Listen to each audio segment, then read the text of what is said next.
Mine was focused. That's what we've been talking about over these last 3 months here at the chapel. And that which we always expect, wherever our mind is drawn to us magnetically, isn't it? Drawn to us magnetically.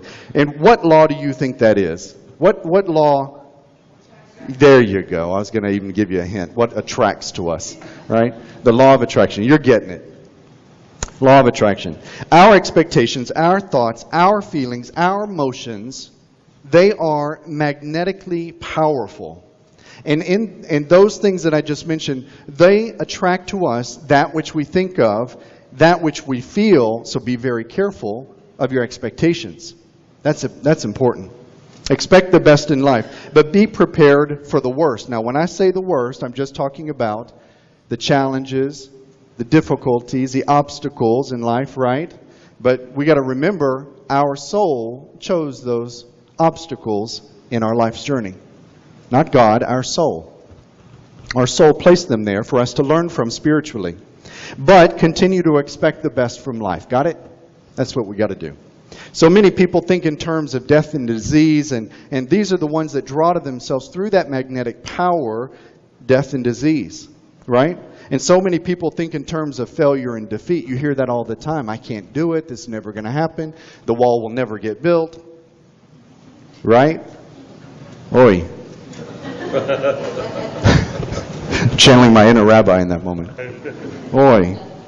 Why not think of health and success? Forget the wall. Let's think of health and success. Let's think of strength and victory. Right? That's a little more important.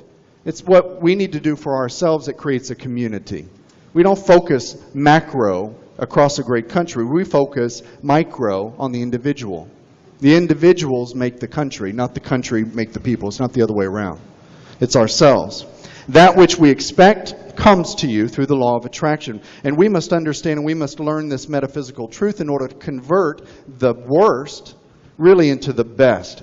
And when you do that, when you go through that process of conversion, of converting, changing your mind perspective, that's what the old mystery schools are talking about when they mention true alchemy. That's true alchemy. It is true that the pathway of life is strewn with problems. What's interesting is those problems don't enter our life randomly or accidentally, but those problems are actually thrown into our pathway. Well, how are they thrown into our pathway? I'm glad you asked. It's interesting because the word problems comes from two Latin words, which means to be thrown into our way, and that is done by a beneficence, a good force. That's basically what beneficence means, a good force. But it's an intellectual, it's a thinking force. Interesting. Problems are opportunities to grow spiritually, right? We know that. And what we talk about is we really got to push through the problems. You don't walk away from them, you don't go around them, you push through them. You don't let them go around you, you push through them. You take action. You make decisions. Good morning. A big rock in a stream is so happy because it has sunshine on its face, it's got cold water around its feet. It's interesting. Storms may come for that big, beautiful river rock, and the waters may rise, and it's going to get pushed around, it's going to get rolled around, and the raging waters are going to work on it. They're going to work on it until it finds a place to stand strong in that stream. And so the little rocks, the big rock's feet dig down into that stream. And when it does that, and whenever it stands strong in its very nature, then the river begins to part around it. Everything goes around it. And all of the characteristics of the rock that are jagged and uneven, begin to be polished. And it turns into a beautiful stone because of the problems that are washing over it, that are washing around it, that it's pushing through. Isn't that interesting? It pushes against the problems, and it allows the water to flow around it. And so the constant pressure and the friction of the problems creates its very nature, a very beautiful nature, a very polished nature, a very unique nature. Its state of existence, which is really our attitude. That's the representation of our attitude. The attitude of that stone becomes one of happiness, becomes one of beauty, becomes one of uniqueness. Because of the troubles, but because they stood strong and pushed against the trouble.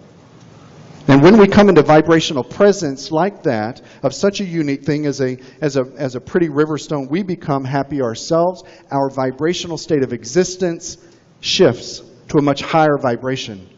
Our light gets brighter, in a way. And so it's in the way that we handle the problems in our life. That's the key. In the right spirit, when we do that, we're able to access and to unfold a tremendous power of the Spirit that lies within each and every one of us. Not here in this minister, not here in this pulpit, not in the drums, not in the music. It's inside you. It's not out in a cloud beyond, in a galaxy far, far away. The power of God is right there inside of you, seated in these seats. That's what makes us unique as a church. We take the power out of the platform and put it into the pew.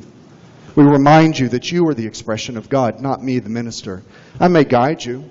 I may give you the words. I may give you the strength. But you hold the power. I just fuel the machine of your life. And you carry the wisdom forward. And you heal the people. And you bless the people. And you inspire the people. My job is to inspire you, the workers, the machines, if you will. Interesting. Even the most wretched, even the most poor, mean-spirited person holds the light within them. Don't I say that? You know, you can help a rich man or you can help a homeless man. You're still helping God. Doesn't really matter what their value is. Doesn't matter what they've accomplished, their titles. Doesn't matter all that. Do they have a need? No. Did they come to you? Can you fill that need? You know, Miss Beautiful Yuli, she's found a need in the world. And she's filling that need. She's not doing it for herself. She's doing it for thousands, literally probably millions of people who will benefit from the money she's about to raise. It's just incomprehensible, the number of people that this one journey will touch. Her light, she will inspire. They may never know her, but her efforts will benefit them, will heal them in some way. Profound. It's interesting because when I was looking through Scripture, pardon. There was pardon me. There was a scripture that talks about the grain of the mustard seed. Some of you remember that, right, from Bible school? A long time ago. That scripture is so appropriate for today because, you know, if we can only unfold a fraction of the power of the light of the truth that is inside of each of us, there is nothing that we can't achieve. Let me read to you that scripture. Now, where did that scripture come from? Let me give a little preface. Basically, this scripture about the mustard seed began because this gentleman, this older man, had a young boy who was epileptic. He kept falling into the fire, falling into the water, getting hurt. He was constantly sick. So Jesus' disciples go and try to heal the boy, and they couldn't do it. So then they bring the boy to Jesus, and they said, you know, Master, Rabbi, why can't we heal this boy? We don't understand what's going on. And that's where we push into the scripture that says, because of your unbelief, for truly I say to you, if there is a faith in you, even as the grain of a mustard seed, you will say to this mountain, move away from here, and it will move away, and nothing will prevail over you. So that's talking about faith, the power of faith, believing in a cause, believing that you can travel, you can journey 6,000 miles to achieve your spiritual goal. If Yuli can do it, you can do it. If I can go to seminary, you can do it. You know, if we can get up, if we can breathe, you can do it. Because you still got life. Right? So focus on what is important to you in life. How do we unfold the power of faith? How do we unlock the energy that is in faith, that word? I'll tell you this. It's interesting. One way is to handle the problem in the right way. There was a professor of economics who asked his students this question: what product has a demand that is less than the supply? When there was a student who raised his hand, probably named Tim Jack because he thought he was smart. He was smart, right? Anyway, this little kid raised his hand, a little college student, and he says this: so that product is problems. Isn't that interesting? What product has a demand less than the supply? Problems. Because problems are infinite, the supply of problems are infinite, right? Always, there's a lot of problems in life, and nobody wants them. So the demand doesn't exist. Interesting. The supply is infinite, the demand is nil. Norman Vincent Peirce, a beautiful, powerful, very famous Christian New Thought minister. I can't recall the year he passed away, but it's probably been in the last 50 years. Would you know? Probably. Interesting man. Look him up. Norman Vincent Peale. Really transformed American Christian New Thought movement. And a friend said to him this: I'm sick and tired of facing problems, and if you can tell me of a place that I can be where I don't have to face problems, I'll give you $5,000. And Norman said, well, actually, it's quite easy. I know a place where you can go that has no problems. There's about 100,000 people. And so this friend's jumping up and down, and he says, oh, that's great. Tell me. I'm ready to go. Where's this place where I don't have to face problems? And he goes, actually, it's just up the road. It's there's 100,000 people there. It's the Arlington National Cemetery. Isn't that interesting? Friends, problems are a fact of life. In fact, they are the sign of life. You're going to have problems. You are meant to experience trials and tribulations and obstacles in life. Otherwise, you might as well be an angel in the spirit world on a higher level. You came here for trials and tribulations. This is a great school of life, Spirit says. If you come across a day where you don't have problems in your life, you need to go get your local paper and look in the obituary column for your name. Right? You're going to experience problems. But how are you going to deal with them? Right? How are you going to challenge yourself? Never worry about things. I don't want you worrying about things. We all do worry. Even I'm guilty. I'm human. You do, right? You do. And so never worry about those. Don't worry about what may never happen. Never anticipate troubles. Don't do that. But live a life that's right in the light of divine truth, a life of divine order. And what I'm saying is, worrying wastes your emotional energies. Have you noticed when you worry how exhausted you are a little bit later? Because you literally are wasting the power of your spirit. Spirit has told us this many times. That's why they don't want us worrying about things. Worry is, you're basically in a state of fear. And what is fear? False evidence appearing real. You're wasting precious life energy on things that don't exist because you made it up in your mind. The rock didn't think about it. The drum set with no drummer yet doesn't think about it. Right? They don't think about it. We think about it. We're the ones who cause problems, our mind. It's interesting. The reason I've had tremendous success in energy, everybody keeps saying, I don't know how you do everything you do. I have a full-time career. I run the church. I do community service work. I'm always creating. The reason I have the energy is because I don't waste my precious energy on worrying about what other people think my ministry should be. I don't worry about the future, what problems may be coming down the road. I focus on what needs to be done today. And the fuel of my spirit guides me forward. That's why I have so much energy. That's why my ministry is successful. Here's a great maxim of life. Never trouble trouble until trouble troubles you. Isn't that cute? But that's so true. Basically, it's just saying, don't worry, be happy.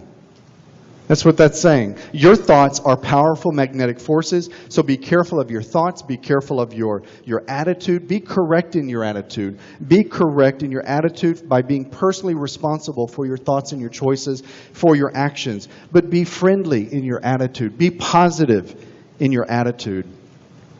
You know, it's interesting. There's a beautiful female expression of God, a transgendered soul. She no longer comes to this ministry because she told me that she's never been made to feel welcome as a guest in my church. Not the most pleasant thing to say from the platform, but it's true. Why do I say that? Why do I want to talk about that? Because in that moment, for her, we did not create a space that helped her transform into greatness. We didn't create a space in this sanctuary for her to feel she could express herself to her greatest expression. We can do better than that. I know we can. We got to do better. For our first-time guests that come to our chapel, those are precious gifts from the infinite that are brought to us through the doors because we are vibrationally ready to receive them. We're vibrationally ready, but what's our attitude? Do we avoid that awkward introduction? Do we avoid the idle chit-chat with them? Or do we actually proudly introduce ourselves like ambassadors in the Metaphysical Chapel? Do we go up to them with an attitude of joy and happiness? Do we go up with a correct attitude? Do we go up with a right spirit? Think about that. You see, it's all in our mind. It's all in our attitude. It's all in the perspective, our personal choices. I once met this man who was afraid of flying, which was this was an interesting situation. He simply refused to fly. He drove everywhere or took the buses. It was interesting. He said his dad had died on a plane, through a plane crash, and so he would never fly. He was deathly afraid. And I said, well, how did your mother die? Because I knew his mother had died. And he said, oh, she died beautifully in bed. And I said, well, how can you lay down in the bed and go to sleep then without being afraid to die? And he was quiet, and he was confused. He needed to change his mind perspective, and I guess my light was to do that day. Very interesting. There was this children's book that I came across that was so appropriate for today. And this children's book had a picture of two buckets. Each was half full of water. And each had this little sign with a little face on it, a frowning face and a smiling face. And the bucket that had the frowning face, it said, what use is it to be empty all the time? And then the little smiling face bucket, it said, I'm so grateful to God that at least I'm always half full. Interesting. Those two buckets really symbolize the positive and negative attitudes of humanity, if you think about it. We've all been there.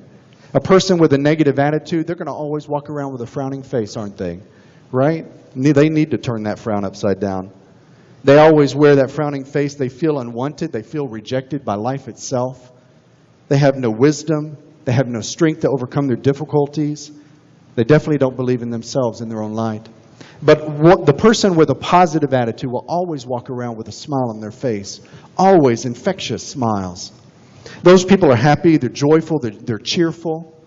And those people have the strength, they have the wisdom. It just seems to flow into them. The wisdom to overcome their problems. Nothing seems to get them down. They don't seem to ever worry. And that's the key. That's the key to having a happy, amazing life. So change your mind, and you will change your life. I guarantee it. And so in closing, let's just take some action right now, like we do every Sunday. Let's take a little action for this great message. I want us to affirm our positive nature today. Repeat after me. I will change my attitude. I will change my attitude. I will change my life.